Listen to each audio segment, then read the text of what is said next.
Hello, welcome everyone. This is Psyche Living Conversations. We are having our 212th session, 212. I am with the Blue Heron woman who has gathered some up to date, latest, breaking edge information about the brain and the psyche, how the brain works, how the psyche works, how that is related. And remember that we always study this from a freedom perspective and from Aloha I Need Our Living, which is a project where we seek to supply mankind a way to liberate themselves from a dominating system. And there's a whole lot of things we would say about it, but you're going to have to find out elsewhere. Otherwise, welcome and get ready for this amazing conversation. So, how's. Oh, well, with our system, we're going to end poverty and homelessness and shelter. So. Mhm. And the lack of wholeness, lack of health, this pretends to fix everything that needs fixing. So think about something, and that's covered in Aloha Need Our Living. Yeah, it is. The complete lack of well-being for all is what we are, and we're not fixing. We are just creating a new system that doesn't even have that as a problem. So the brain and the mind and the psyche, and I thought for sure that the mind and the psyche were going to be one and the same, and they're not. So let's talk about the brain. Since we've talked about the body budgeting systems, we need to understand our brain fully. So our brains are a dynamic system that constantly alters its own circuitry to match the demands of the environment and the capabilities of the body it inhabits. Of all the objects our species has discovered on the planet, nothing rivals the complexity of our brains. And neuroscience knows next to nothing about it. And this is the most profound, up-to-date version you're going to hear. So our brains consist of 86 billion cells. Okay. Called neurons. Nobody ever heard billion. That number. Go figure. 86 billion. That's far more cells than Bill Gates has money. No, but maybe not. So 86 billion cells called neurons. These are cells that shuttle information rapidly in the form of traveling voltage spikes, and the spikes are the orgasm. So neurons are densely connected to one another in intricate forest-like networks. And the total number of connections between the neurons in just our brain, in our head, is in the hundreds of trillions, like 0.2 quadrillion connections. Wow. Yeah. So there are 20 times more connections in a cubic millimeter of cortical tissue or brain tissue than there are human beings on the planet. Wow. Yeah. Far more. So it's not about the number of parts, it's the way they interact. It's the relationship, the interaction, the relationship. And that's the Bhagavad too, is about the relationship. Right? So the elaborate pattern of connections in our brain, which is the circuitry, is full of life. Connections between neurons ceaselessly blossom, die, and reconfigure. So you are a different person than you were at this time last year because of the gargantuan tapestry of your brain that has woven itself into something new. And it can come down to as quickly as a week, a day, right? It doesn't take a whole year to weave us into something totally new. When we learn something or experience something, the immense intertwining jungles of our brain work themselves into something slightly different than what we were a moment before. These changes sum up to memories and then the outcome of our living and loving, which would be our external environment. So accumulating over minutes, months, and decades, the innumerable brain changes tally up to what we call ourselves, what we call you, what we call me. So what we think of as you or me is actually a vessel of experience and a vessel of time into which is poured a small sample of space. So who you are, or who I am, owes as much to our surroundings as it does to the DNA inside us.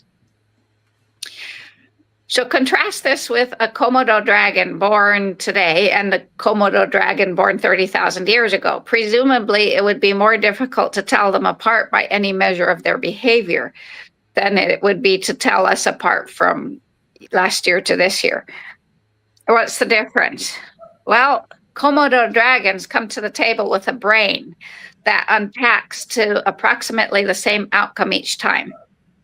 The skills on their resume are hardwired, and these allow them to fill a stable niche in the ecosystem. However, they are pretty inflexible workers. If every single Komodo dragon were to be relocated from southeastern Indonesia to snowy Canada, there would pretty soon be no more Komodo dragons. Because their brain cannot adapt. They are hardwired to live in the environment that they're in. Mm-hmm. In contrast, we humans can thrive in ecologies around the globe.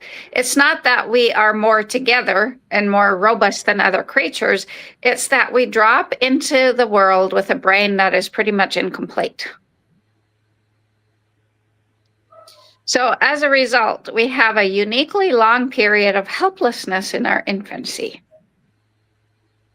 That means that our brains invite the world to shape them. So our DNA is not a fixed schematic for building an orgasm. Rather, it sets up a dynamic system that continually rewrites its circuitry to reflect the world around it and to optimize its efficiency or efficacy within it. Mm. So our brains never reach an endpoint. And this is brand new knowledge, because I came up thinking that it did, right? We spend our lives blossoming towards something, even as the target moves. And scientists call this plasticity. However, to really comprehend how this living system operates, we're better served with the word live wired rather than plasticity. Hmm. Our brains are not born into the world as blank slates. Instead, they arrive with pre-equipped with expectations. Let's consider a baby chicken. Moments after hatching, it wobbles around on its little legs and can clumsily run and dodge. In its environment, it doesn't have time to spend years or even months learning how to move around. So it comes hardwired, pretty much. Human infants as well come to the table with a great deal of pre-programming. And take the fact that babies will mimic an adult sticking out their tongue, or that they have the sophisticated ability to translate vision into motor actions, or that fibers from their eyes don't need to learn how to find targets. They simply follow molecular cues and hit the goal. This is hardwiring, and that is what we can thank our genome, our DNA for. Yet we are born incomplete and are meant to let the world experience and refine us. So for us humans at birth, our brains are remarkably unfinished, and interaction with the world around us is necessary to complete it. Our neuronal networks require interaction with the world for their proper development. Like a tree that needs nutrient-rich soil to arborize, to become a tree, a brain requires the rich soil of social and sensory interaction. So the brain leverages its environment to shape itself. In 1951, it was discovered that every spot on the body is represented in the brain. And neighboring parts of the body are represented by neighboring spots on the brain. So on the cortex of our brain, on inside the skull, right there on the surface, is a map of our entire body. It's called a homunculus, a miniature man. How on earth does this exist? Because we need to understand, fully comprehend, that our brains are locked in total darkness inside our skull. These 3 pounds of tissue don't have a clue. These 3 pounds of 86 billion cells don't have a clue what our body looks like because it can't directly see it. But yet there's a map of it on the surface. It has access to nothing but a chattering stream of electrical impulses up the thick bundles of data cables that we call nerves. Stowed away in its bony home, the brain has no idea of what limbs are connected and where they are or which are next to each other. So how is there a map of our body's layout in this lightless vault? Well, so let's imagine a bird's eye view of a city neighborhood. Some people take their dogs for walks at, say, 6 a.m., others not till 9. Some do nighttime walks. And so as we watch the dynamics, we'd notice that the people who walk at the same time tend to become friends with one another. They bump into one another, they chat, and eventually they invite each other over for barbecues. So friendship follows timing. It's the same with neurons. They spend a small fraction of their time sending electrical impulses, and the timing of these impulses are important. So a typical neuron reaches out to touch 10,000 neighbors. It doesn't form equally strong relationships with all 10,000, however. Instead, these strengths are based on timing. If one neuron spikes and then another spikes after that, the bond between them is strengthened. This can be summarized as the statement that that I know of, started by Dr. Vialdo, but other scientists have said this: the neurons that fire together wire together. Mm-hmm. So neurons that are close in time to one another tend to make and maintain connections between themselves. And so this is how a map of our body emerges in the darkness of our brain. And scientists have discovered that the map changes when the input changes. So when a part of the body no longer sends information, it loses its territory in the brain. Brain regions care about solving certain types of tasks irrespective of the sensory channel by which the information arrives. So territory can be reassigned to different tasks. For example, there's nothing special about the visual cortex neurons. They are simply neurons that happen to be involved in processing colors in people who have functioning eyes. The exact same neurons process other types of information in those who don't have functioning eyes. So the visual cortex is not, science has divided it into the visual cortex and the sensory. No, there's no distinction. Those neurons will simply take up other tasks. So scientists did a study where they put adults who had just lost their sight into a brain scanner and had the people listen to sounds while in the scanner. The sounds caused activity in what they call the auditory cortex, of course, but they also caused activity in the occipital cortex, right back here at the back of the brain.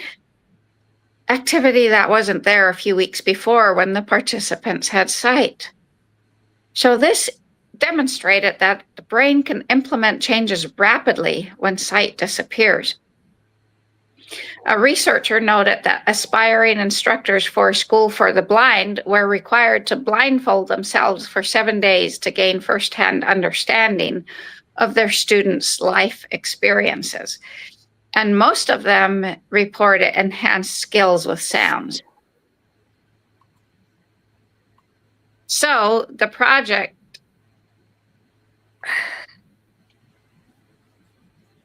So this scientist did a project and discovered that so through this project, we discovered that neural reorganization happens very rapidly. So given that we're in darkness half of the day while we're sleeping at night, right? How does our visual system deal with darkness and not lose brain territory? Well, a suggestion is dreaming. Elaborate neural circuitry keeps the body frozen during dreaming to support the biological importance of dream sleep. The muscular shutdown allows the brain to simulate world experience without actually moving the body around. And this is kind of demonstrated in the fact that some mammals are born immature. There's nothing absolute about what we're saying. These are all just conjectures that are demonstrated, but right. Exploratory. Yeah. Yeah. So some mammals are born immature, meaning they're unable to walk, to get food, and to regulate their own temperature or even defend themselves. Examples of this are humans, ferrets, and platypuses. We just got lumped in with ferrets and platypuses. Other mammals are born mature, those that come out of the womb or the egg with fur, teeth, open eyes, and an ability to regulate their temperature and walk within an hour of being born and to eat. The animals born immature have much more REM sleep, about 8 times as much. All mammalian species tend to spend some fraction of their sleep time in REM, and that fraction decreases the longer they live. Which explains to me why I can fully function during the day if I didn't, as I put it, just skim the surface of sleep instead of going into REM. In humans, infants spend half their sleeping time in REM, while adults spend only 10 to 20% in REM. And this is what makes the brain plastic or live wired, is the REM sleep. So newborns have a crap ton of a world to wire together, so they have to sleep in REM a lot. But I'm going to say that, watching baby goats, they spend a shit ton of time in REM sleep.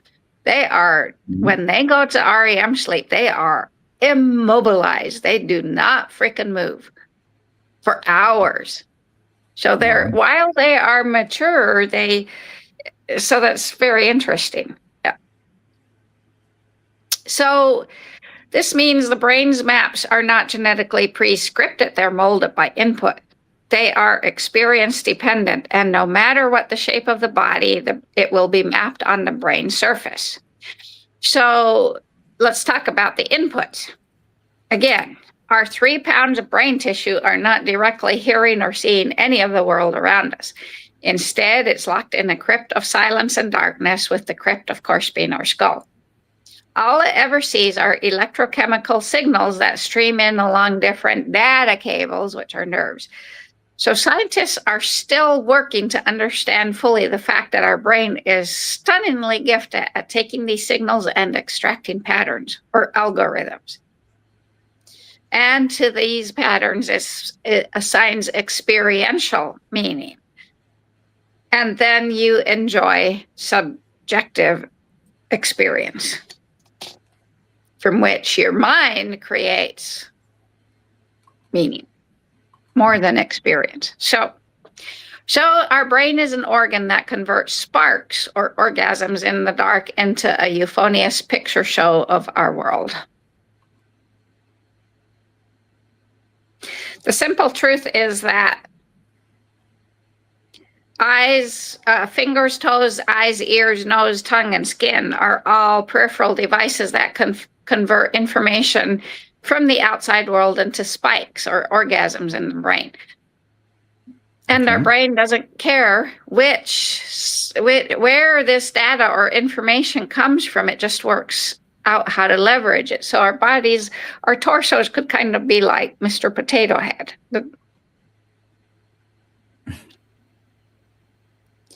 So our brain's ability to wrap itself around different kinds of incoming information implies the bizarre prediction that one might be able to get one sensory channel to carry another's information. And this is called sensory substitution. And this is how Jacobo Grinberg taught young kids how to see TV through their hands. Okay.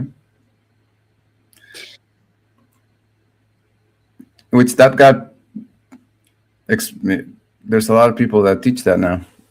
Yeah. At least here in Mexico. I don't know how about up there in the US, but no, it's, I know yeah. I'm amazed. I met just by chance 2 teachers of that. Oh, wow. Mm-hmm. Yeah. Well, that's really cool. So Yeah. they're pioneering, because everyone here in America is pioneering it with robots and AI, computerized gadgets, not actually the skin. Yeah. Yeah. So this came about. A physician in 1958 experienced his father having a major stroke. The stroke put the father in the wheelchair and he could barely speak or move. So he and his brother searched for ways to help their father, and in doing so discovered that the brain can retrain itself, and that when parts of it are gone, other parts take over the function of the missing part. And he said that the brain is able to use information coming from the skin as if it were coming from the eyes.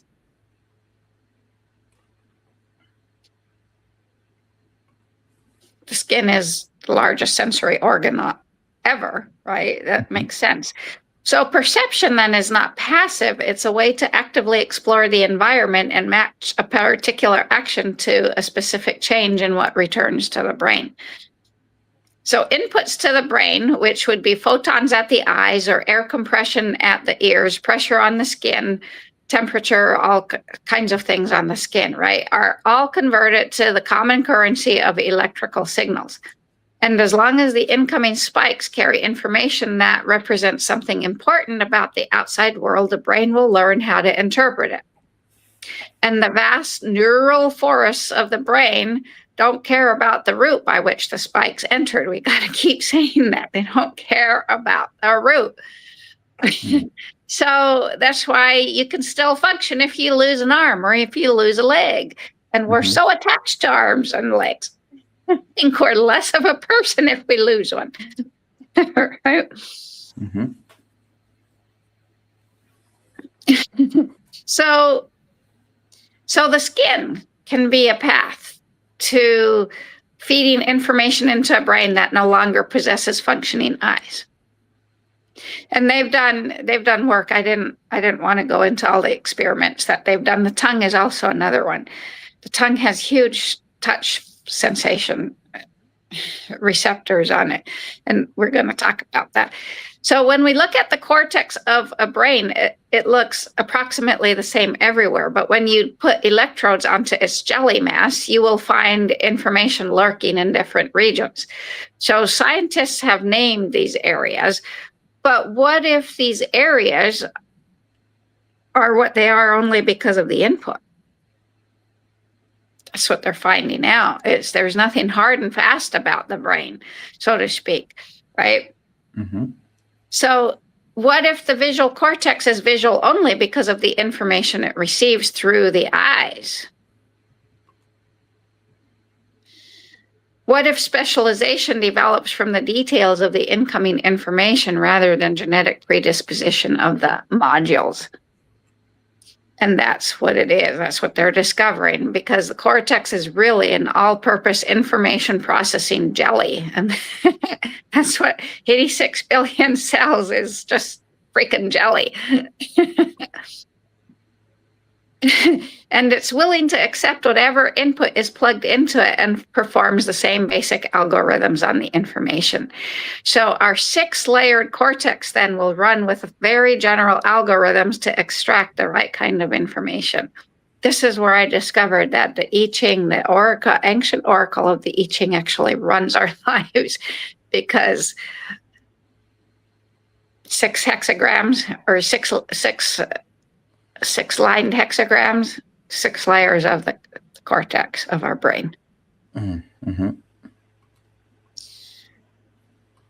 pattern of the inputs determines the fate of the cortex. So the brain what areas, right? The brain dynamically wires itself to best represent and eventually act upon whatever information comes swimming in. We normally think of the tongue as a taste organ. However, it is loaded with touch receptors. That's how we feel or sense the texture of our food. So they've done some amazing things with tongue implements for blind people. And so this tongue grid can remind us that eyesight does not happen in the eyes, it happens in the brain. Mm-hmm. The skin is also an incredibly sophisticated computational material. However, we don't use it for much in our modern world. So again, our brain weighs 3 pounds. It's made up of 60% fat with a limitless storage capacity. The brain has no way to get fat except through our diet, which tells us that a low-fat diet is extremely detrimental to our brain, which is 60% fat. Uh-huh. Saturated fat, not the freaking stupid cooking oils. Saturated fat like butter, lard, tallow. Mm-hmm. And once again, it has only access to electrical signals. It doesn't hear, see, or touch anything. So whether, again, this information inputs represent air compression waves from a symphony, or patterns of light from a snow-covered tree, or molecules floating off a fresh apple pie, or the pain of a wasp sting, it's all represented by voltage spikes or orgasms in neurons. Our brain takes quadrillions of spikes coming in through our eyes alone and eventually learns to extract patterns and patterns on top of those patterns and more patterns and more patterns. And eventually the summary of the patterns is the experience of what we call vision or eyesight. So the brain needs to learn how to see just as it needs to learn how to control its arms and its legs. And we have to learn all of our sensory organs. Orgasms, yeah. So then let's ask why the pie smells good and fecal matter smells bad. Well, the signals are different. In both cases, the molecules diffuse through the air and bind to receptors in our nose. There's nothing inherent in an apple pie molecule or fecal matter molecule that makes it smell good or bad. They are simply floating chemical shapes, and the shapes bind to a variety of receptors. The body budgeting systems, however, like the apple pie smell because the molecules predict the presence of a rich energy source, and they don't like the fecal because they predict the end result of the apple pie. As the expended energy source. Mm-hmm. So, similarly, our visual system is confronted by a matrix of photons, and body budgeting systems recognize it as a source of energy through the joy or pleasurable sensations from a grassy meadow versus the draining of pleasure from a mutilated body. The sensations then from our senses simply reflect the meaning of the information in terms of evolutionary pressures. Any other meaning comes from our mental concepts and our stories. On the output side, the cortex that drives the body, the motor map, adjusts itself as well. When the nervous system figures out that a previously existing limb is no longer available to control the cortical territory devoted to it, it shrinks. So the brain reorganizes to match its new body plan. A scan of the animal kingdom reveals a panoply of strange physiques, and yet all of us possess surprisingly similar genomes. To understand this, all we need to know is that the fundamental principles of brain operation don't need to be redesigned every time. The brain is the brain is the brain is the brain. The motor system simply figures out how to operate the body in which it is embedded. This means brains are not predefined for particular bodies. Instead, they adapt themselves to move, interact, and succeed. So let's imagine a baby. He or she learns how to shape their mouth and breath to produce language by babbling.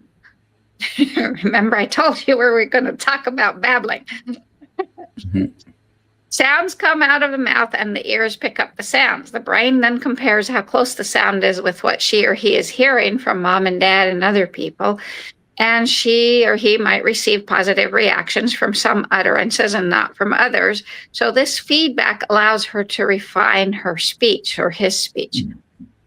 So in the same way, the brain learns how to steer its body by motor babbling. And I'm watching this in my puppy Helly. Now that I know this, I see her. I see it both with speech.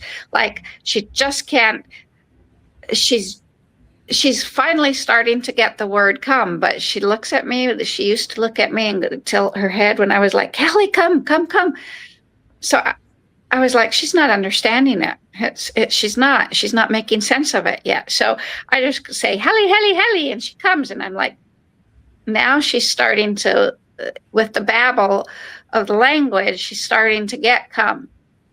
Mm-hmm. But I'm also watching her motor output babble with learning how to direct pigs and how to interact with the environment, because she still sometimes just falls, or she sometimes just black, right? Because her motor neurons are still babbling with the environment, especially since she's growing so freaking fast.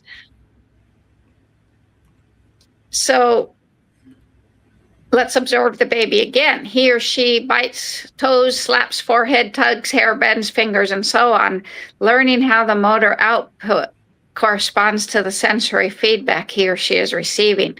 So in this way, the language of the body is understood, and this is how we learn to walk, how to bring food to our mouths, etc., and how we also learn to ride bikes and skateboards and rollerblades and skis and motorcycles and all kinds of stuff, right? And all these extended things would be called the extended body plan. So skateboard becomes part of the extended body plan, or skis or snowshoes, right? Mm-hmm. Or the bike.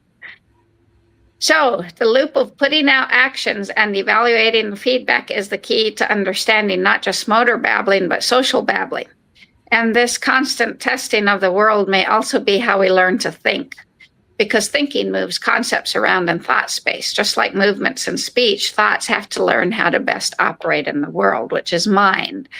The brain learns to drive its body best when there's a closed loop of feedback, not just output, but input as well, that verifies interaction with the world. So, for example, when a baby bangs its arm against the crib, it feels it, it hears it, and it also sees it. And although at first they're confused by mirror images, they understand the reflections as themselves, and they learn to witness the control of their limbs and body. And this is what we call selfhood. And the relation of selfhood with predictability is what we've already talked about. But what we can control becomes the self, and what we cannot has no relation to us. Mm-hmm. So this is in reference to people who there was one case they told about a guy who somehow lost function of a limb, and brain wouldn't even register that limb was his anymore. Same with, until our brain understands that we have separate toes, it doesn't operate toes separately, right? It doesn't have control over it because we haven't taught it to. So then the degree then to which our spouses and kids act surprisingly is to the degree to which we are independent of each other. So being non-predictable is not controllable, basically. That's very simple, a very simple relationship lesson. So let's go into the psyche and the mind, which, as I said, I thought was going to be the same, but it's not at all. So from the beginning of Western or white culture, the story of Genesis and again, white has nothing to do with skin color. The The story of Genesis has been the fundamental myth of the West. It records that in the beginning there was a spiritual principle called man, the one and only, and out of that principle come what we now call man and woman. As stated in the myth, woman was taken out of the one and only man's side, and he was put to sleep to do this, so he had no choice in the matter. So then we could also say that woman is man's love, and his love was taken from him and made separate. So the one and only became the two of us, and one thing after this led to another to culminate in this insane world we've all helped to form because of this silly myth. And maybe another reason for that is why men like my mom noticed that my dad was more likely to help others than he was to fix her shit in the house, right? Mm-hmm. Maybe it's that wound of, I didn't get a choice. You were fucking taken out of my side. I didn't get a choice. Right? Sooner or later, though, we all want to know our origins and we yearn for the unity, and man realizes that his purpose is to resurrect his love inside himself, and for he and she then in their union to come home to the absolute truth of the one and only that unites us all. So what is this one and only, and what does it have to do with the psyche or mind? Well, the Chinese call it the Tao. Eckhart Tolle calls it the one life. Joseph Rael of the Ute Nation calls it the vast infinite self. And a student of the ancient oracle, the I Ching, calls it the formless self-organizing substance. And science and spiritual gurus are calling it the unified field of consciousness. Religion calls it God, and then it's also called Chi, Ki, Prana. Baruch Spinoza called it nature, and it can also be called light. So with the representation of the I Ching trigram and the Southern Cross, the Chicana, which has 3, right, on each side, 3 steps, here's some stories about this to understand brain and mind and psyche, not brain. We just talked about the physical, which is the brain. So with the in the beginning, there was nothing. All was complete blankness. And maybe this is where we get the white ideology from, because we used to, when I was a kid, we had blackboards. Now, what is it? It's whiteboards that are erased. So does white have to do with blankness? Right. And with that one word, blankness. So let's bust that dead mental concept and say, in the beginning, there was only a great darkness filled with a ooze, a substance without any kind of shape or direction. And this ooze was completely infiltrated with the desire to express, which was a great congealment of joy, and desired to make a solid front to make sight possible. And around and within that original congealment of joy reigned light, the source of all being. So that's a story that comes from both Joseph Rael of the Ute Nation and another guy who researched light. I joined them both together. So with that change of word from blankness to darkness, we need to look at an experiment that was conducted with a carefully fabricated box and the powerful projector to send brilliant light through optical elements into the box. The experimenter looked into the box after turning the projector on, looked into the box through the viewport and saw only darkness. How could that be? There's light shining into the box, but there's only darkness. Well, he had also put a wand connected to the box that could be moved in and out of the box interior, and moving the wand into the box, the experimenter could then see the wand brilliantly lit on one side. So space is empty, and yet it's filled with light, but it's dark until an object was introduced. So light itself is always invisible. Wow. And we don't understand, none of us understand light. And all of the researchers, no one understands light. So Is mind light? Quite possibly. Wow, yeah. That's so amazing, so close to something I've thought of, gone over it in my head so many times, and think same thing. I don't think they know about that yet. Don't really know about it. What it is. We don't really know what time is. We don't know what light is. Yeah. So this ooze or this light or this mind wanted to bring itself into awareness, to know itself. So this formless being, and again, we're going to the Ute story, breathed into the space with desire or intent. And the Taiwa word is po-che. Po means blowing breath and che means eyes. So now with intent and desire, or blowing breath with eyes that see, perceptual reality is formed. And now we go to contrast this, to bring the likeness, the trigrams and the Southern Cross with its 3 levels of experience. We have heaven or spirit, man or human nature, and earth or nature. And this speaks to the fact, so we could say with the Southern Cross, one is heaven, man, human nature, or earth, nature. This speaks to the fact that everything has a visible half, which is earth, and an invisible half, which is heaven, with human nature between the 2 poles. So nature is form, spirit is formless, and human nature is both. But as an intrinsic part of forming, human nature cannot be wholly coincident with human beings, a species that has only appeared in a relatively recent time. Human nature, on the other hand, is coincident with the inception of the universe. So human nature covers all species.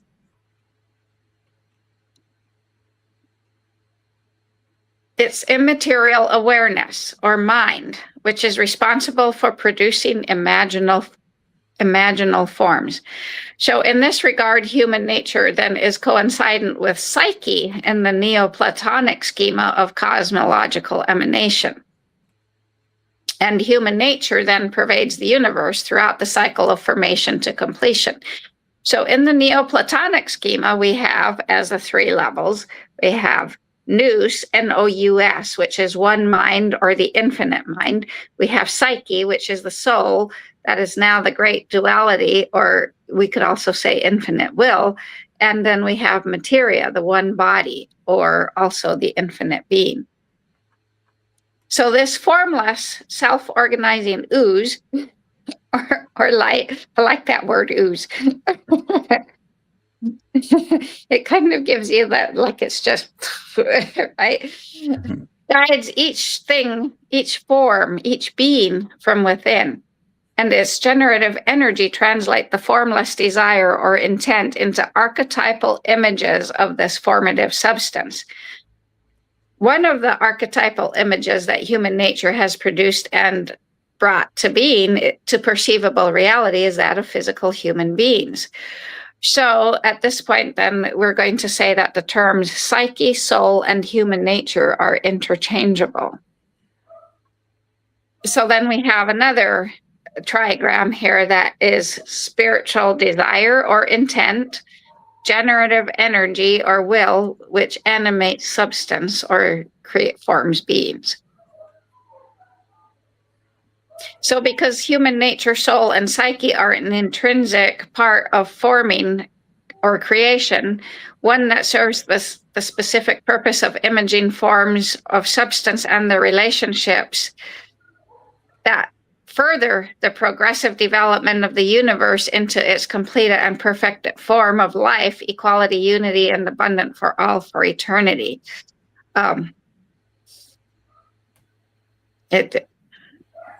I have to work on that sentence. That doesn't quite make sense. So then back to the Ute story. As breath came into the space of darkness, there was a mist like a white cloud formed by the tears of joy of the breath. The blowing breath with eyes to see how it was forming was now streaming with tears, rivers of consciousness or water.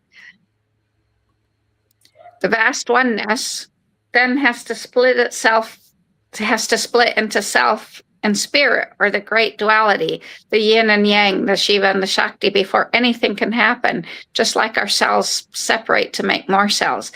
And thanks to Michael Faraday, we know that light is both electrical and magnetic. Split, duality, right? But one and the same. But yet without both components, nothing happens. So after separation, then spirit and infinite self come together in a different way. And the way they come together, again, depends on inspiration or images or ideas. So infinite mind had the idea of existence, and the will separate it from the mind and act it on the idea. Just another way to say. And then another way we can say this is also one part is unconscious and the other part is conscious. Mm-hmm. So unconsciousness had to separate from consciousness to come. So the I Ching, to bring the likeness together here, the I Ching oracle also tells us that the one awareness with desire or impulse or intent is the subtle wind. Same story. Only Joseph Real, the Taiwa word says blowing wind, that transforms into progressively denser stages until we have all the forms we see.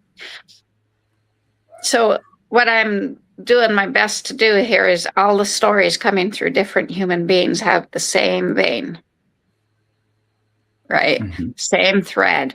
So from absolute potential, the great darkness or ooze or formative substance, the one awareness mind, unified field of consciousness or mind splits into self and spirit, or yin and yang, electrical and magnetic, or the great duality of the soul, of the psyche, the one soul with two poles, the poles of mind and will, or the poles of man and woman, the poles... right? And then it becomes materia or matter. So that this one substance, one life in great duality has two different skills, the ability to replicate and the ability to form order or organization. So this great tripartite unity, what we see in the example of the Chicana, the Southern Cross, is the great duality yoked by a third mediating element. So a trigram or triangle presents a coherent unity of three levels of progressive materialization or emanation, from the most ethereal to the most concrete. And we know that water has a tripartite nature, vapor, liquid, and ice, which is a single continuum of a substance form of which changes its destiny by three different means: temper, which is heating and cooling, timing, and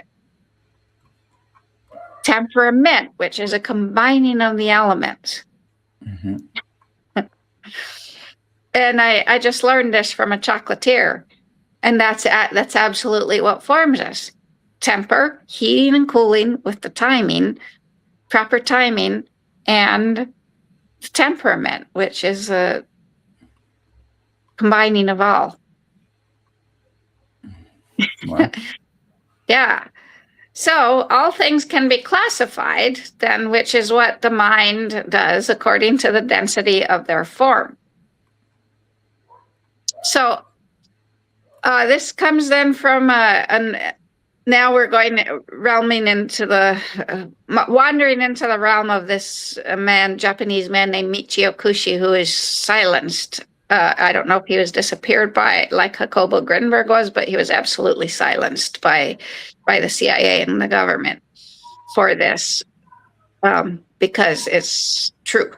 So our cosmic earthling bodies exist between two huge streams of energy, which I am going to call mind. This is mind. Consciousness, the unified field of consciousness is mind. So mind is invisible. It's this ooze. It's light. It's right. We don't really know what it is because, right? We can say, well, it's light because the sun makes all of us. It's light, but what is light? And no one knows what sunlight is truly. So it's mind. Also, and And one stream is heaven's force, the one substance, one life, one self that comes from everywhere and is most potent at galactic center and is pressing in all sides toward the surface of the earth. Mother Earth is spinning, so she gives off an opposite force. Hers emanates from her core and spirals outward. It is outbound, upward, and expanding, while heaven's is inward and contracting. So this one life, one substance, one mind enters at the North Pole and collides deep within Mother Earth with the same force that enters at the South Pole. So we have a highly charged center that arises, and this center core is spinning and giving off electromagnetic force that radiates outward, forming lines of energy at her surface. These lines of energy give rise to, or lines of mentation, and we could say, give rise to mountain ranges, and are also located at her tectonic plates. And they're so highly charged that when they slip, we have earthquakes, right? And we see this demonstrated in a pumpkin specifically. The core is hollow, filled with highly energized seeds that reproduce. And on the surface, we see ridges, which are the lines of the energy that radiate out from the central core. Like the earth and the pumpkin, we humans also have a central core of energy, or mind, consciousness, love, right? Light. So if we walk along a country road, we'll notice many types of vegetation. And if we stopped and looked at a fern, we would see that its stem divides into two, and then each further stem divides into two more in a continual pattern of dividing into two, two dividing into four, four into eight, right? Mm-hmm. This is fractal division and is everywhere in our bodies and nature. And also, although they develop through a similar process of fractal division, trees, plants, and humans, animals actually have the opposite structure.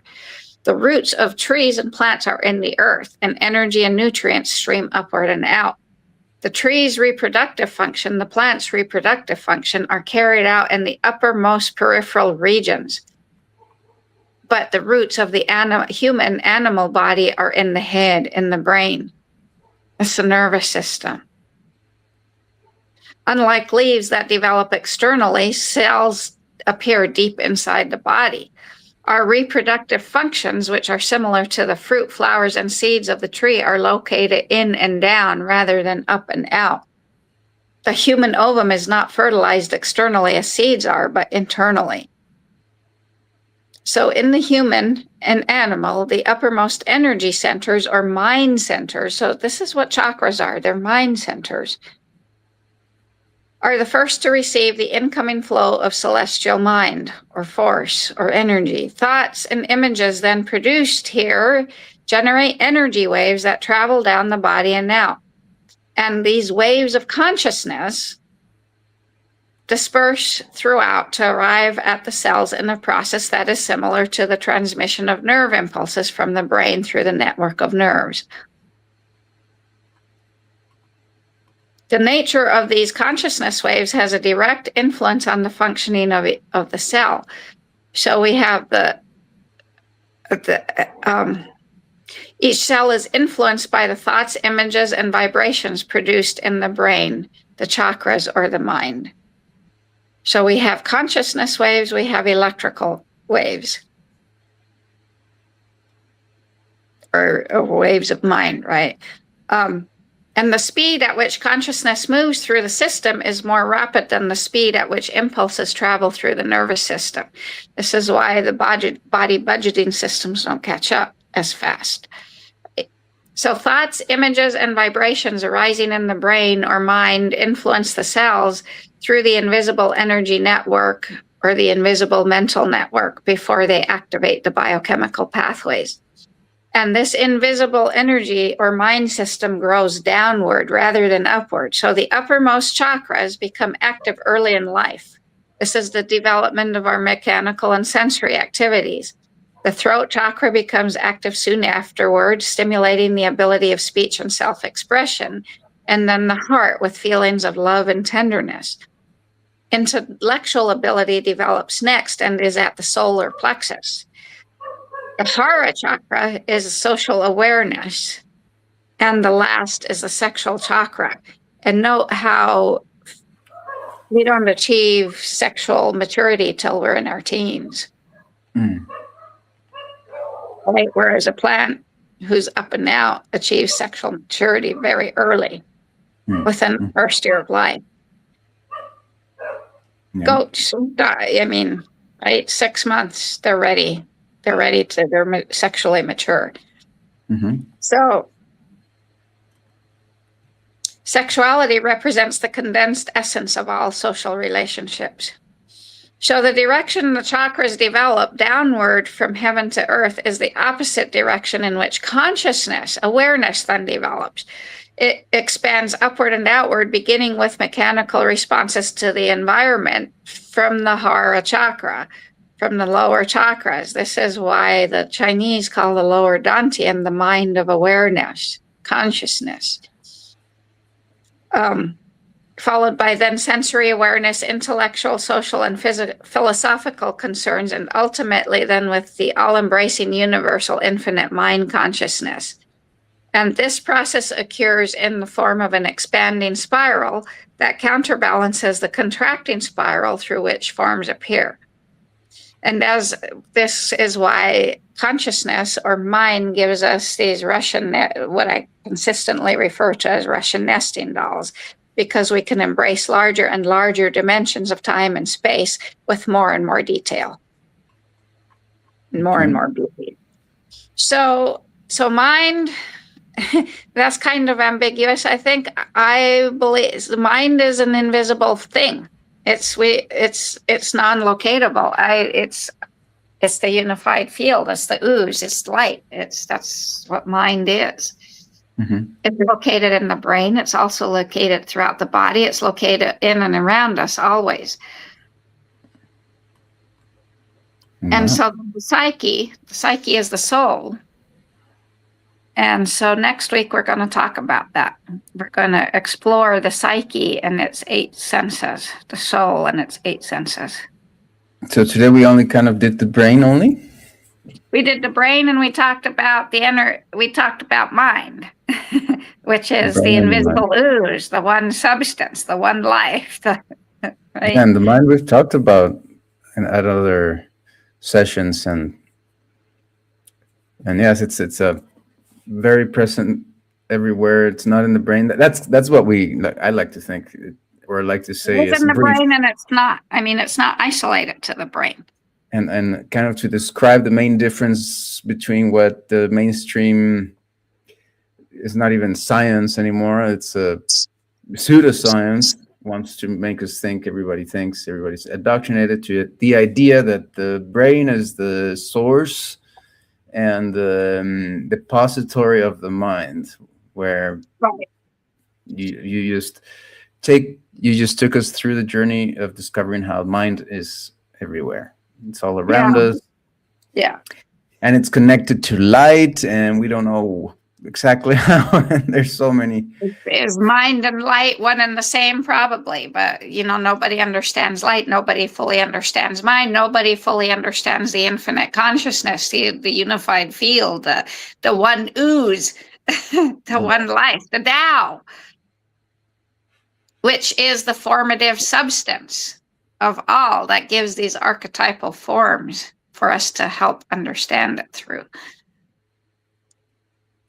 So we're going to continue into the understanding the psyche, which wouldn't it be the mind? No, that's the soul.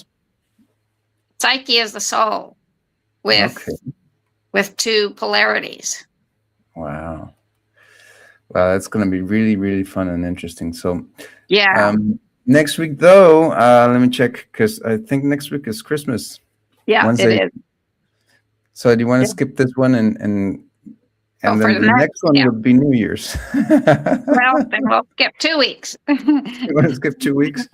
Yeah, and the next one after that we'll be broadcasting together live from our new territory. Okay. Alrighty. So this could skip 2 weeks because we're gonna have it's gonna land on, unless you want to change it to another day. No, let's skip 2 weeks. Let's take a break. That'll be good. Skip 2 weeks, yeah. Okay, cool. So we'll see you on the 7th of January with the Psyche. Yeah. Wow. And, it's going to be very, very fun, and I hope everyone has a great time in their whatever holidays they celebrate. However, though, this videos most people watch, I think, not live or maybe not even close to the time they're published. They find it at another time, so that's not relevant if that's your case. But anyways, check out alohanidaliving.com. That's our website, and please let us know that you're alive and give us a like, a share, or make a comment, ask a question, or if you would like us to cover a specific topic from this perspective of being free of having this of doing the work, because we can talk a lot about things, but another thing is to actually want to do something. Yeah. And that's where most known researchers and even gurus stop, because they just rather speak about stuff, and that's it. Make money out of selling books. And well, and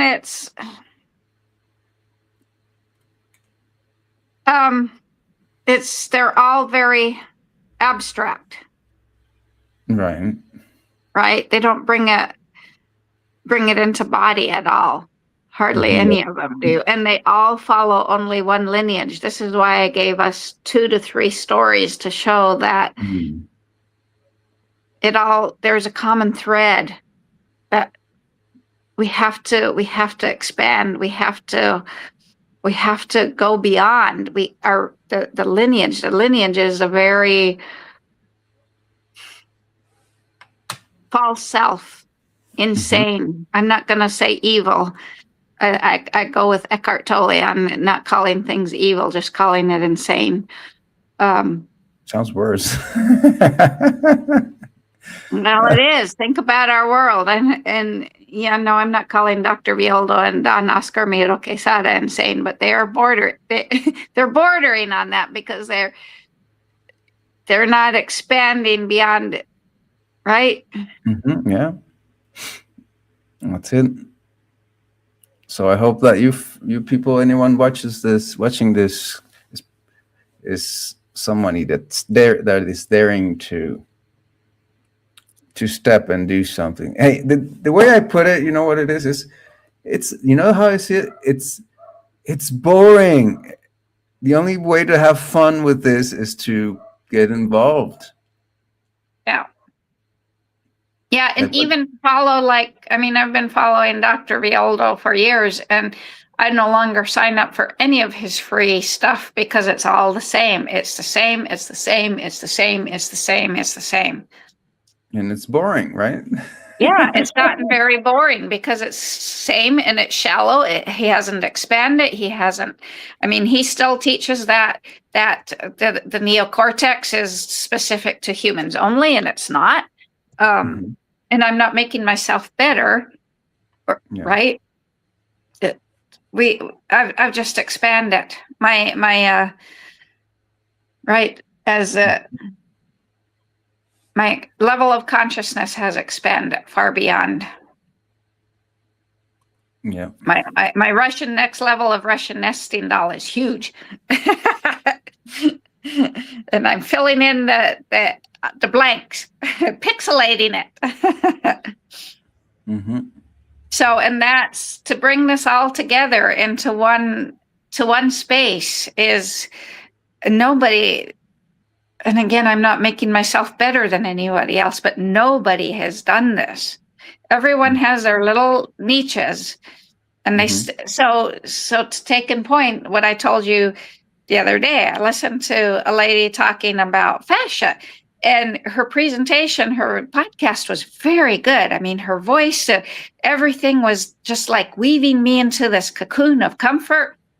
And it was like, wow, this is amazing. And then she said, oh, well, the ovum has this corona radiata, a radiant crown. And the instant the sperm unites with it, it becomes the zona pellicula, I think is how she said it. And the sperm, the egg, the female egg is 90% cytoplasm and 10% nucleus, and the sperm is 90% nucleus and only 10%. So the sperm completes the egg, and then the zona pellicula, it becomes a fascia, which is our liquid crystalline network. And she was the one that said she'd been a chocolatier in that cacao, or as she said it, chocolate. But cacao is another crystalline network. So honey is also a crystalline network. A living crystal, not a living crystal. So cacao is a living crystal, so is honey. Our fascia is the living crystal. So I was like, wait a minute, this is really important. I want to investigate this. So I Googled zona pellicula, however, and found out it's zona pellucida, which means transparent membrane. But no, it's right there in front. She just hasn't bothered. She's conveying absolutely false information. No. It kind of sounds like area of hairy area. Like by my understanding of Latin words. Pellicuda sounds kind of like pellucida. It's Pellucida. Pellucida. Yeah, like with hairs. Yeah, I mean, because it causes the zona, the corona radiata and the zona pellucida together make the follicle that protects the ovum. Okay. So what they call a Graafian follicle. Okay. So, right, Graafian is probably named after some dead white guy, who just right, But it was like, it's that easy to go investigate and say, yeah, no, I won't listen to her again. I listened to another guy. It's called A Human Garage TV. They're talking about fascia, same thing. The older guy says, well, to understand where fascia comes from, we have to go to embryology. And at the minute the sperm hits the egg, fascia is formed. Like, oh, you're so full of shit. It's not even funny, because the zona, which both of them are saying that the zona, this transparent membrane, the zona pellucida, it gives rise to the fascia. It doesn't. It and the corona radiata, which are the follicle, the hairiness, as you say, protect the egg. And as soon as it's fertilized, it's got to hatch out of that to implant into the uterine wall. And then the zona pellucida goes away. So it's not it dissolves. It's not the basis for fascia. And they're teaching this falseness without being skeptical, as Don Jose Ruiz, the Fifth Agreement is, be skeptical. Yeah. And so, okay, so lots of more to the cover. beauty of these is I'm combining. I mean, my thirst for knowledge, my curiosity is never ending. So you're getting the latest and greatest that I'm from different niches that I'm tessellating together as best as I possibly can. Yeah. Which gives anyone that trains with us, that becomes a pleasure samurai, the ability to leap even farther beyond that.